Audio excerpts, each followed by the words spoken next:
Let's talk about a manipulation tactic that's so disorienting, it's designed to make you question your own sanity. It's a move that doesn't just win an argument, it rewrites reality in real time. It's a conversation ender that can leave you feeling completely lost. Today, we're pulling back the curtain on the manipulator's ultimate escape clause, control through redefinition. You finally won the argument, then suddenly, the premise of the entire fight disappears, and you're arguing about something else entirely. Why?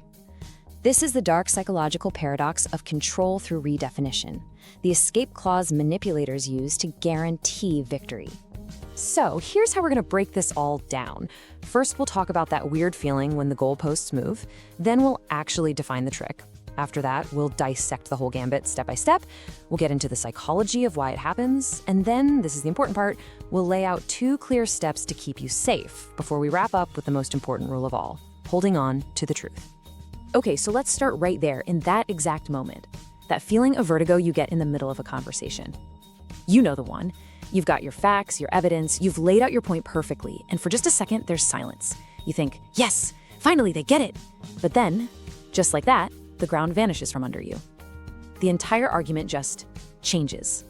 I mean, really think about it. Have you ever been there? You're discussing something concrete, right? A promise that was broken, a chore that didn't get done. You lay it all out, super clear. You're waiting for them to address the facts. But instead, poof, the broken promise is gone. Now all of a sudden, you're arguing about your tone of voice, or your attitude, or how you supposedly don't trust them. You've been yanked from solid ground into this confusing fog. It's a slick, invisible pivot, and it's designed to make you lose your balance. Now, that pivot isn't an accident. It's not random. It's a very specific move, a deliberate tactic, and it has a name. Just understanding what it's called is the first step to taking away its power. So let's put a formal label on this whole confusing mess. It's called control through redefinition. Here's what it is. A tactic where a manipulator who knows they're losing an argument on the facts just changes the definition of what you're fighting about.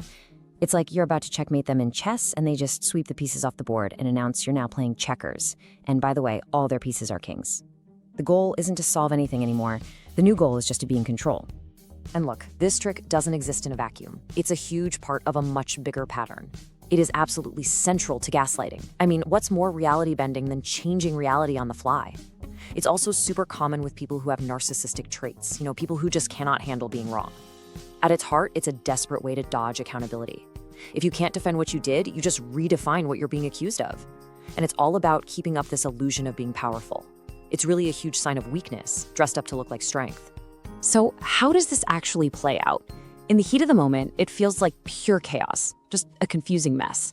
But if you look closer, the trick follows a really predictable 3-step pattern. Let's pull back the curtain and see how the machine actually works. The whole thing unfolds in 3 stages. It starts with what we call the failure point. That triggers the redefinition gambit, which is the main event. And the whole thing only works if it ends with the final step, the target's submission. Let's walk through each one. It all begins right here, at the failure point. This is the moment the manipulator gets cornered by a cold, hard fact they can't deny. You show them a text, you remind them of a direct quote, something that proves their story is wrong. Now, for someone with a really fragile ego, this isn't just a disagreement. It's a deep psychological wound, what some psychologists call a narcissistic injury. It feels like a direct attack on who they are. And that feeling, that unbearable sting of being wrong, is what kicks off the whole defense. So, facing that failure, they pull the trigger on the gambit. They pivot, and they pivot hard. All of a sudden, the conversation isn't about what happened. It's about you, your tone, your intentions, your character. You'll hear the classics. It's not what you said, it's how you said it. Or, I can't believe you're attacking me like this. The topic has been totally redefined from their behavior to your supposed feelings. They've dragged the argument off the solid ground of facts and into a swamp of subjectivity where they can't lose.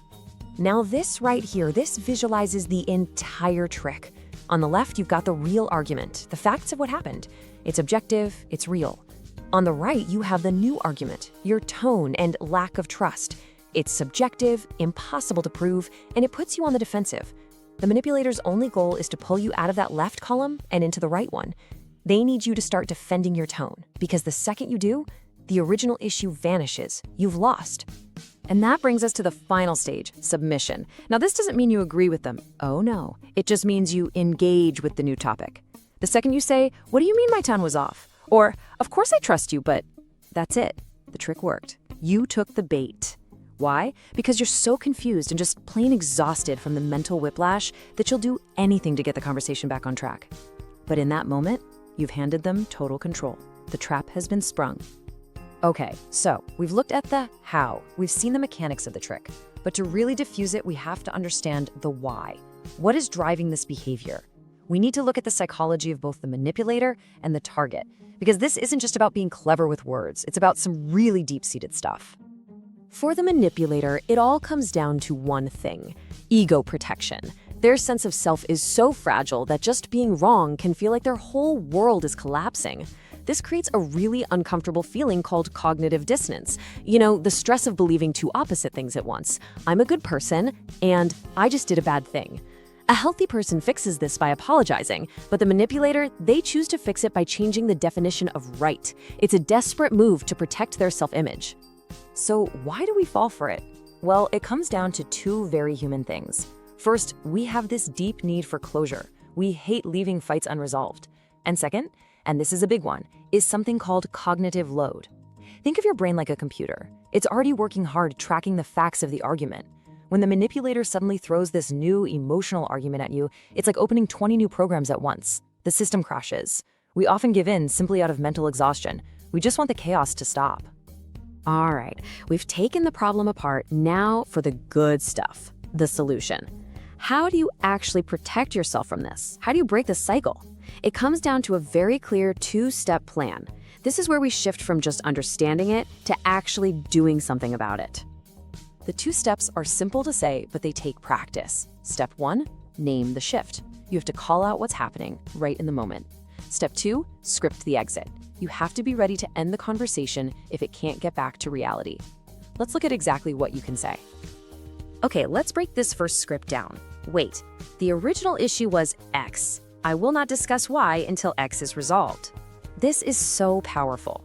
That first word, wait, is like a stop sign. It halts their momentum. Then you calmly recenter the conversation on the original point, the facts. You're pointing out that their new topic, your tone or why, is a distraction, and you refuse to talk about it until the original issue, X, is handled. You're not arguing, you're not emotional, you are simply and clearly exposing the game by describing it out loud. But what if they keep pushing? What if they refuse to go back to the original topic? That's where the second script is your lifeline. If we can't discuss the facts, this conversation is over. And listen, this isn't a threat, it's a boundary. You're stating the terms of your own participation. You're saying you are here for a productive, reality-based discussion, but you will not play a manipulative game. Walking away from a warped conversation isn't defeat. It's the ultimate act of power. It's you taking back control of your own sanity. And this all leads us to the fundamental lesson here. The core idea that makes both of those defensive steps even possible. It's the mindset you have to make any of this work. Your reality is not up for debate. Just let that sink in. The facts of what happened, what was said, what was done, they aren't negotiable. The entire purpose of this trick is to make you think that they are negotiable. The most powerful thing you can do is just quietly, firmly, and consistently refuse to accept that premise. So let's bring it all together. Remember, this trick is only ever used when their control has already failed. It's a last resort, a sign of their weakness. The pattern is clear. A factual failure threatens their ego, so to protect that ego, they change the rules of the fight. They shift the argument from their actions to your emotions, forcing you to chase a new, unwinnable point so they can escape being held accountable. But you can break that loop. Awareness is everything. By calmly naming the shift, you reveal the game. And by holding fast to the original truth, you refuse to let your reality be debated. You stay grounded in the facts. And in doing that, you hold on to yourself.